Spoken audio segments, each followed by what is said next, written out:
I'm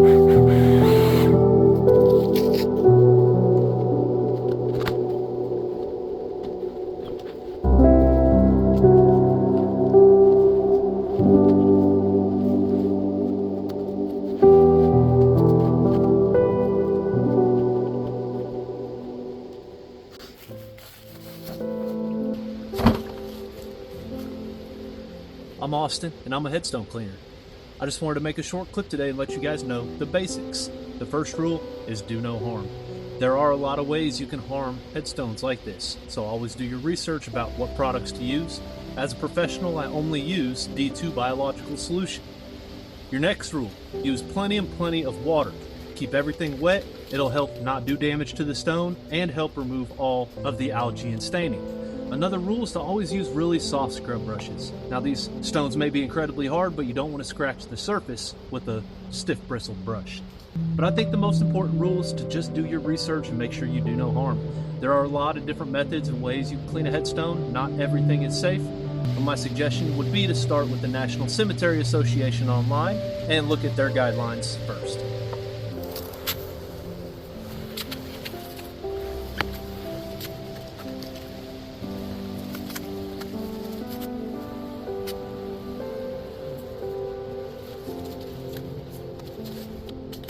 Now most of the time on a polished headstone like this, you're only going to get a really good amount of buildup on the unpolished north and eastern facing sides.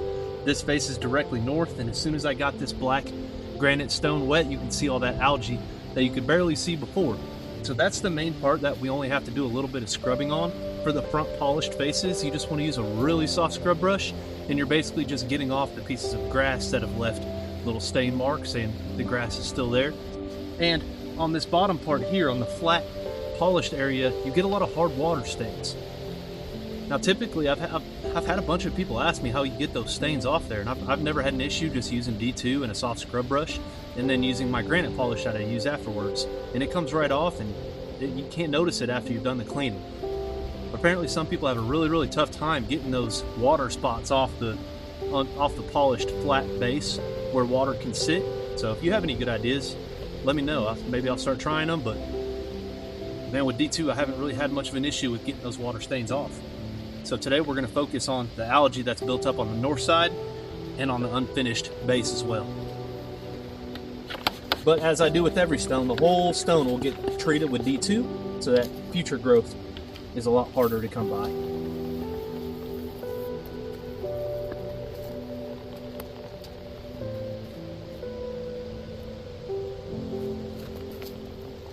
From what I can tell on this stone, a lot of the issue of why it looks so dirty isn't because of this algae buildup on the end here or on the base. It's just because we're under a lot of trees. And when you get that really heavy rainfall, it splashes up all the dirt and gets on the base of the headstone as well, leaving those circular, dirty, muddy marks on the front. So those should be relatively easy to come off. It's just dirt on polished granites.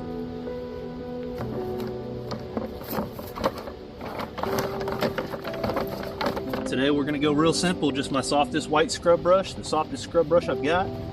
Make sure it's cleaned off good and rinsed. And then we'll just go through and not even 10 seconds of scrubbing in one spot. And you can already see all that algae's gone. So it's very lightly stuck to the surface.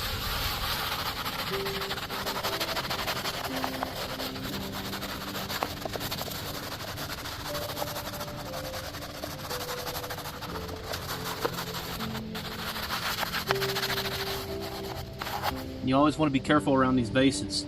A lot of them, like this one, screw on, but other times they're just silicone sealed or adhered down. So you want to make sure you don't knock those off, because then you'll have to reseal them later on. It is nice when they come off though, because you can really get in here where that was blocked off before and get that all nice and clean. And then I'll clean the base separately.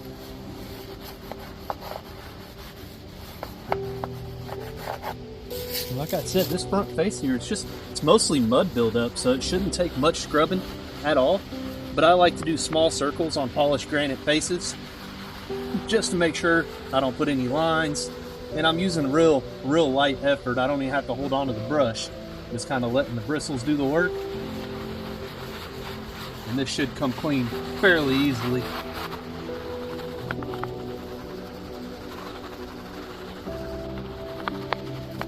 Then I'll go through around the edges with an angle brush and clean up anything where the two pieces meet.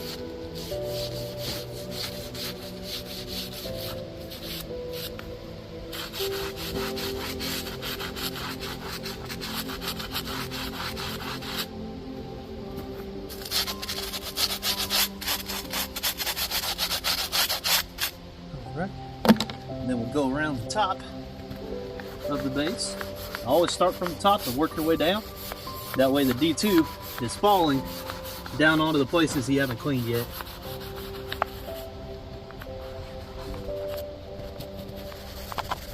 And before I go to this place, I'll go ahead and rinse my brush good. That way it's all clean.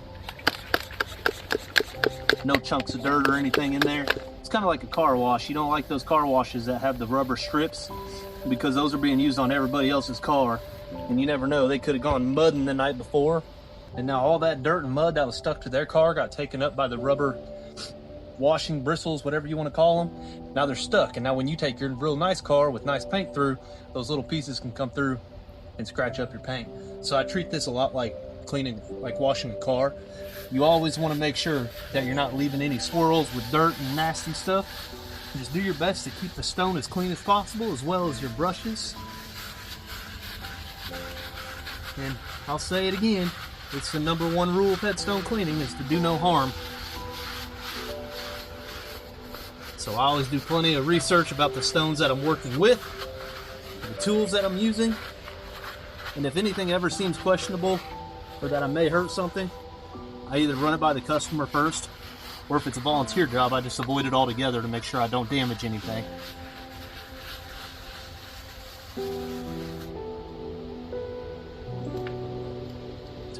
Brush. And for the front area today, I'll have to wait till after the service to clean the bottom of the front. I can't get down in there with the vault already set. But I always set my vault first, because if anything goes wrong, I don't want to be behind on time and then the funeral doesn't happen the way it should. So I always do the headstone last if I've got the time. And lastly, I'm going to come around this base, and man, you can really tell it's just mud. So I'm going to wet it again before I scrub on it. And it's probably just going to turn to straight muck when I start scrubbing. And it never hurts to just re-wet the entire stone with water. It just keeps that D2 active and it doesn't dry on the stone while you're working. And for an unpolished base like this, I use a soft scrub brush with just a little bit longer brushes. Makes it a little easier to get into all the areas from where the stone was manufactured.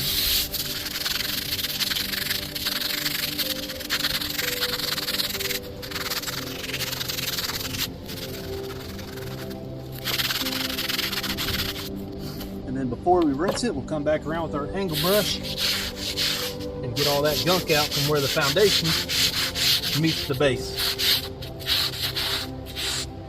Nice, just look at that.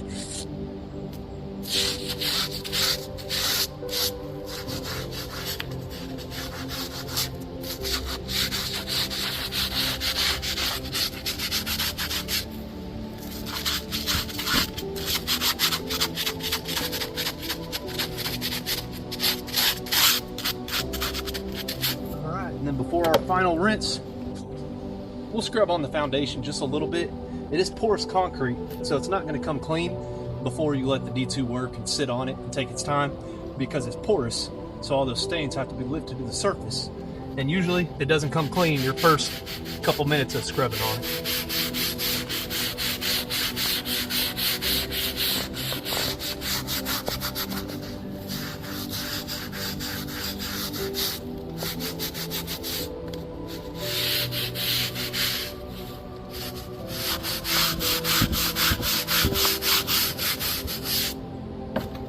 Alright, now that we're sufficiently sweating, nasty, stinky, and muddy, we can rinse it off, let it dry, and then we'll apply a granite polish to the polished faces.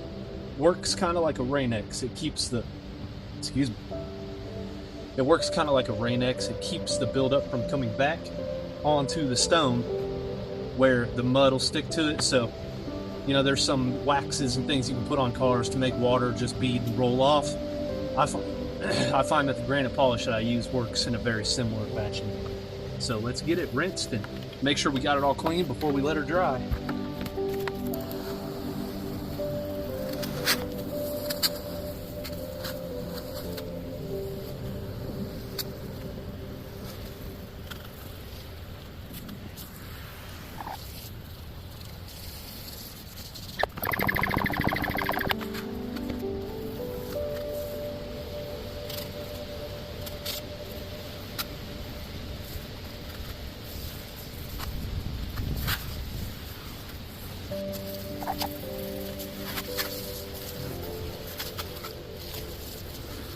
And for the base, I use the stream function. It just kind of helps break up any of that leftover dirt.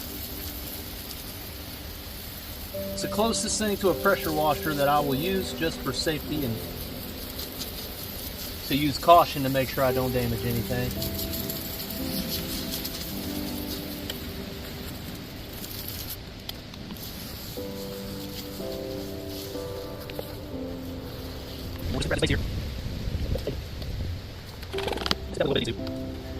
And this is a polished granite vase, so it should be relatively easy to just wipe the mud and grime off the sides of it from sitting, filling up with water.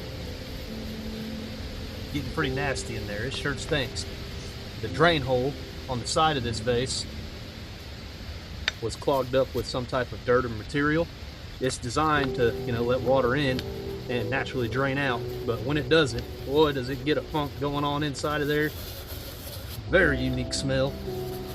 And one thing about this job, you will go home smelling pretty unique unless you know, wear like a Tyvek suit or something to keep yourself from getting nasty. But this algae and stuff, whenever you start working on it and agitating it, it gets real stinky. So we got that wiped down pretty good. We're just going to go ahead and rinse it off before we reattach it. And then a really important tool, especially to those people who are doing this as a paid job, is a leaf blower, because what the leaf blower allows you to do is speed up the drying process. So when you speed up the drying process, you can tell much easier whether or not you got the entire headstone clean, and the finished product looks a lot better because you've dried the faces and they're able to go back to their natural color instead of their saturated color. So very important to have a leaf blower, so it'll make sure you get the job done too. If you leave while it's still wet, then when it dries, it's still got a layer of film or some algae in spots that you missed but you couldn't see it because it was wet. That leaf blower will prevent that from happening. So we're going to go ahead and get it dried off as much as possible. It'll dry over the next hour while I'm waiting on the service. And right before they're expected to get here, I'll come back up with my polish and get it polished up so it's nice and shiny, and the water spots and things will be prevented from coming back.